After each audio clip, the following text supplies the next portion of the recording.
I'm in the Army for about 14 years. March the 28th, it'll be 14 years counting in the GDF. I'm currently a sergeant. I also work in the medical corps department, the physio department. I'm the supervisor for the physio department. I'm a rehabilitation assistant. And that is me assisting soldiers, civilian that works in the GDF, recover from any musculoskeletal injuries. Mostly we see back pain, a lot of back pains, a lot of knee and ankle injuries because of the training that we go through.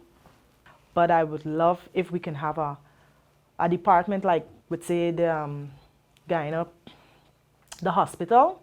Hospital have a physio department. It's very big and can treat any patient, a stroke patient, patient with even the simplest injury, an ankle injury, wrist. As we do have stroke patients every now and then, we may have to attend to. I followed a friend and she told me she needs someone to go with her. And I enlisted and do everything, but it wasn't my intention to join the GDF. And she never continued the process, and I continue, but I don't regret it.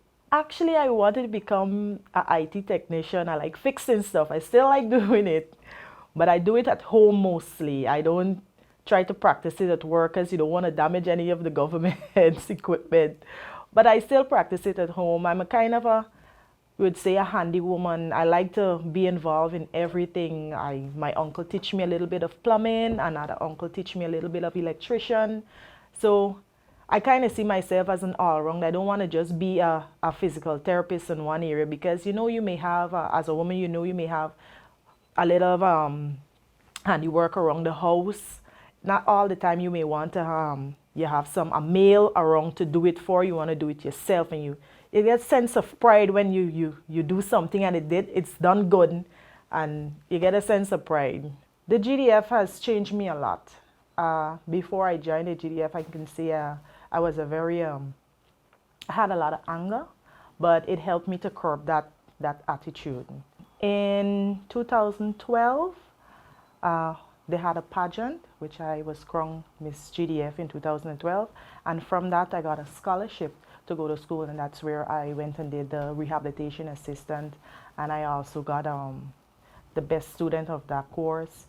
And courses, most of the times when you go on your military courses, there's so many things that you, so many memorable things that you can, but it's a lot. But for me, that's it, and achieving the rank of a sergeant also. After the school, I was promoted from a lance corporal straight to sergeant because of my achievement. The GDF has a lot of opportunities for women. You can become anything you want to be. You can become an engineer, you can become a doctor, you can become a physiotherapist, that's my dream.